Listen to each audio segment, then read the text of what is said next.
sahabat UKM Aufi terkasih, kali ini saya berada di daerah Pondok Bambu, tepatnya di Jalan Haji Hanafi. Nah, di belakang saya ini saya sudah ada di kedai, satu kedai yang menyajikan menu kuah-kuah. Kayaknya enak banget ya. Gimana kalau kita langsung masuk ke dalam? Yuk.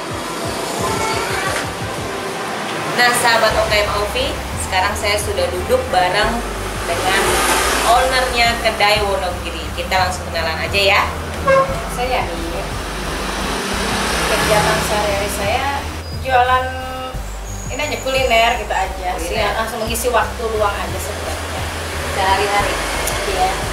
Sudah sejak lama Mbak Yani bergiat dengan aktivitas kuliner ini?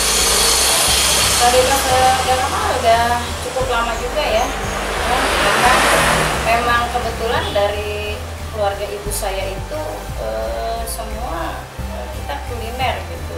Nah, berarti kedai Wonogiri ini sudah cukup lama atau gimana? Nah, kalau kedai Wonogiri ini belum, ini kita baru ya, belum ada 1 bulan kita buka untuk kedai Wonogiri. Tapi kita sebelumnya juga ada usaha kuliner juga, namanya Dapur Wonogiri. Namanya Dapur Wonogiri. Ya. Lalu ini sekarang ada kedai Wonogiri. Ya. Sebelum ada Dapur Wonogiri, ada apa Wonogiri lagi, Mbak?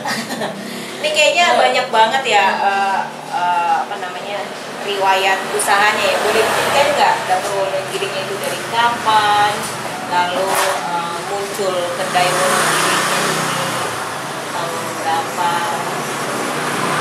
Kalau usaha kuliner itu terus terang itu kita udah lama, udah ada sekitar sejak saya masih di bangku SMA ya.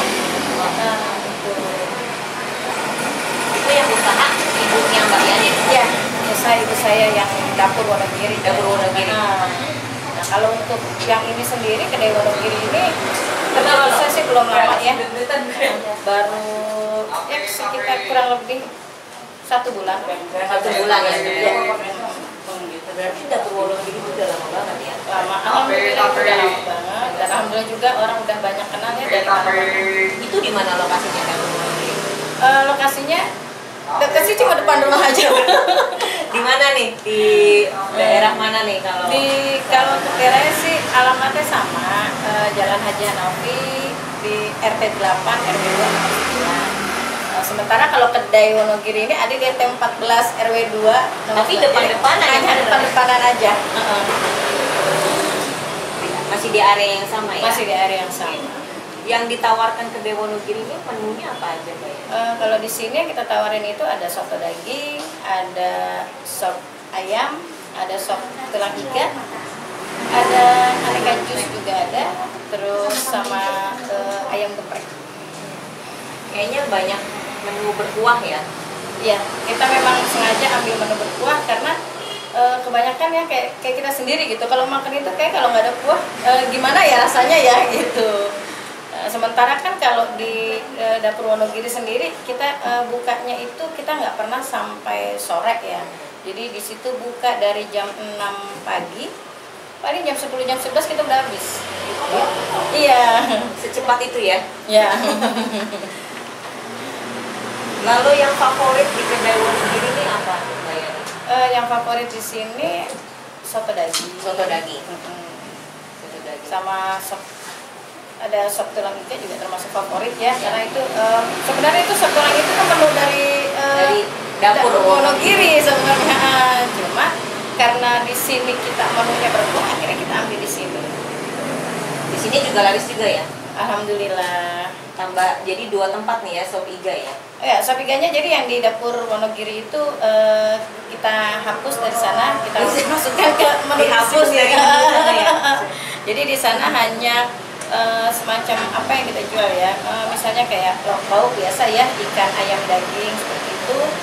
Terus sama ada sayur-sayur juga ya, tumisan gitu. Cuma setiap harinya dia ganti. Menunya dia untuk sayur itu dia berubah setiap hari. Nah, Mbak Yani sendiri tuh tahun berapa benar-benar terjun bantuin ibu misalnya, lalu mulai mengolah sendiri menu-menu kuliner itu tahun berapa Mbak Yani? Saya tahun berapa ya? Saya lulus sekolah SMA saya sempat kerja juga tuh di Yamaha Musik ya, waktu itu kurang lebih 1,5 tahun deh. Berarti sekitar tahun 98 ya, tahun 80-an. 98 ya, tahun 99 ya. 99 ya? Enggak salah. Berarti 80-an atau 80-an ya berarti. 80-an ya. Bayangin lama juga ya, 20 tahun ya. Jualan situ. Maksudnya udah di kuliner. Iya. Jadi ibu tuh ibunya Mbak Yani tuh dari dulu memang jualan ya. Jualan. Ya awal tuh dia jualan, waktu saya masih sekolah itu dia jualan gado-gado ya awalnya. Terus malam itu ada jualan nasi goreng. Gitu. Nasi goreng juga waktu itu yang jualin juga dari keponakan bapak saya gitu kan. Terus akhirnya kesini itu dia mulai buka seperti kayak warteg, cumannya dia dibilang warteg sih sebenarnya bukan warteg gitu ya, cuma sederhana aja lah gitu. Terus lama-lama terus akhirnya berani buka warung nih, buka warung dengan jualan kayak nasi lauk pauk gitu sama sayur-sayur gitu. Akhirnya mulai tuh jualan seperti itu. Waktu jualan seperti itu juga saya nggak sempat ini, karena waktu habis lulus itu kebetulan habis lulus sekolah itu saya sempat kerja dulu gitu. Sempat kerja di Yamaha Musik gitu, kurang lebih 1,5 tahun lah. Nah, saya udah kerja itu tuh saya keluar. Pas keluar baru saya mulai bantuin ibu saya. Full tuh ya? Full, saya bantuin ibu saya. Tadinya saya gitu nggak ngerti nih, ini apa sih, ini kemiri itu mana, ketumbar itu mana, yang namanya lada itu mana. Saya itu dulu nggak ngerti sama sekali ya. Tapi setelah saya bantuin ibu saya, jadi situ saya paham yang namanya bumbu dapur, baru saya paham di situ. Ya wajar ya, namanya kita anak-anak ini ya gitu. Kita nggak pernah tahu ya namanya ini apa sih namanya bumbu dapur, mana laos mana jahe, kita nggak ngerti gitu. Tapi setelah kita terjun ke situ langsung, akhirnya kita mulai belajar, kita tahu macam-macam bumbu dapur dari situ. Terus sempat juga karena warung itu makin lama makin rame, akhirnya saya kepikiran kalau jualan kue laku nggak ya gitu. Terus ada sempat rasa takut juga ada, kita kalau nggak laku gimana, udah bikin capek-capek gitu. Tapi dari situ saya berpikirnya, kalau nggak laku ya udah dimakan aja gitu. Makan sendiri ya? Makan sendiri deh gitu. Akhirnya saya coba sedikit, alhamdulillah peminatnya itu banyak. Apalagi dulu itu juga yang jualan kue di lingkungan sini itu kan juga nggak banyak ya. Saya mulai bikin kue, mulai bikin kayak bubur sumsum, bubur ketan hitam, mutiara, semacam itulah, ada kacang hijau segala macam itu. Mulai bikin seperti itu. Dan alhamdulillah makin kesini itu penjualannya itu makin baik gitu. Peminat masyarakatnya juga semakin ada aja tiap hari itu ada ya. Dan pembelinya juga alhamdulillah juga nggak dari lingkungan kita aja, jadi dari luar juga banyak. Oh gitu. Gitu. Ya udah, terus alhamdulillah sampai saat ini kita masih jualan kue ya? juga. Itu jualannya banyak jenis gitu, diporsiin berani jualan bubur sumsum berapa bungkus, ini berapa bungkus, atau sejadinya Mbak Yani? Itu kita sejadinya aja sih.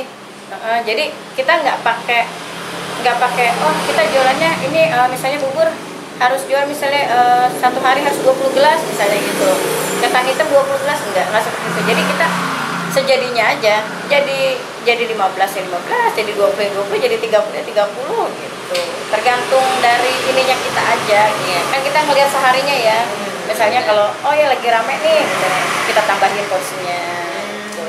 Kalau misalnya oh ya kayaknya nih agak sepi, misalnya agak kita kurangin. Tapi ya kalau misalkan apa yang kita jual, makanan yang kita jual seandainya kita masih ada gitu, kan nggak semua yang namanya orang jualan tuh habis bersih kan, nggak semua ya seperti itu ya. Nah misalkan pada saat hari ini misalnya masih ada nih makanan yang kita jual, dan itu kan nggak mungkin kita jual untuk besok hari, kan nggak mungkin ya, paling kita bagi-bagikan. Kita bagi-bagikan, siapa aja yang mau silahkan ambil. Itu jam berapa tuh Mbak Yani? biasanya kita Maksimalnya. maksimalnya itu jam 11 siang. Oh, jam 11 siang. Nah, ada ininya ya, udah ada masanya juga ya makanan itu ya. Maksudnya kan kalau rata-rata kan habis semua ya, rata-rata habis semua. Tapi maksudnya kayak makanan kayak bubur sumsum gitu juga apa bisa disimpan buat besok gitu? Kayak misalnya, walaupun dikasihin apakah bisa disimpan buat besok? Bisa, tapi kalau ditaruh di kulkas sampai besok sebenarnya masih bisa. Tapi kita simpan kulkas ya. Terus kayak makanan-makanan yang lain juga kan yang rentan basi gitu ya. Kalau kita simpan di kulkas, besok masih bisa. Hanya kalau jualan gitu apakah dibatasi pokoknya jam 11 nggak habis udah saya bagi Siapapun, pokoknya mau dia orang mampu, tidak mampu, misalnya kalau gitu. mau. Kalau mau silahkan kayak gitu. Kenapa begitu, Mbak? Ya karena itu tadi gitu deh. Ya itu saya jualan juga sambil bersedekah lah gitu. Penting juga nih ya. Nah iya. nggak cuman ngejar cuan ya, Mbak ya. Iya. Juga harus ingat sama yang di atas ya. Iya. Oke. Sampai akhirnya memutuskan membuat kedai Wonogiri itu berapa lama tuh proses apa namanya bikin apa atau apa yang menginspirasi sehingga Mbak Yani mau bikin kedai sendiri? Kalau untuk kepengen punya kedai sendiri itu sebenarnya sih udah lama ya. Pemikiran ini kadang tuh terpikir kalau kita mau cari makanan ini sulit gitu. Jadi itu terpikirnya seperti itu. Makanan apa nih maksudnya? Misalnya kayak kita mau cari soto daging, misalnya gitu. Soto Daging yang enak di mana ya gitu kan. Kayaknya tuh sulit gitu di sini gitu. Jadi ya kita berpikirnya jual soto daging kali ya gitu. Dan pernah waktu itu waktu ada event pertandingan Sarwendah Badminton Club itu ada itu dia buka SBC Open. Saya pernah jualan kuliner di situ soto daging. Saya pernah ikutan. Oh gitu, jadi apa namanya, jadi vendor atau apa gitu ya? Jualan ya? Jalan aja. Merchant. Ya, kita jalan aja di situ. Jadi pernah ikut jualan di situ ya, alhamdulillah peminatnya cukup banyak juga. Jadi ya bikin yakin ya di situ. Gitu. Akhirnya pengen buka sendiri, cuma cari tempatnya yang deket lah gitu ya, sekitar rumah aja. Bayani dari tadi tuh aku diceritain tentang soto daging. Ini kayaknya favorit ya, soto daging ya, tadi udah disebutin ya. Nah, tapi kira-kira range harganya berapa sih untuk menu-menu di kedai Wonogiri ini, Bayani? Ya. Kalau untuk harga saya rasa standar aja sih ya, karena saya juga kan tidak menjual terlalu tinggi juga kan di sini susah ya. Jadi kita hanya memikirkan kalangan menengah ke bawah gitu. Jadi kalau untuk soto daging itu per porsinya kita jual dengan kisaran 20.000. 20.000 per porsi. Sudah termasuk nasi? Belum. Kalau untuk sop iganya sendiri itu per porsinya itu 25.000. Ya. Saya rasa standar ya harga segitu ya. Standar ya. Terjangkau ya, terjangkau. Apalagi di sini yang Mbak Yani bilang di sini juga apa namanya cukup sulit ya cari soto daging gitu ya. Daerah-daerah apa? Jalan Haja Nabi ya. Mungkin ada ya di luaran sana ya, mungkin ada itu di Jalan Revolusi di atas sana mungkin ada, tapi kan jauh juga. Kalau untuk di sekitaran kita sini memang belum ada gitu aja. Nah, selain yang berkuah itu Mbak Yani, ada menu apa lagi nih di kedai Wonogiri? Di sini kalau untuk makanan ada ayam geprek ya.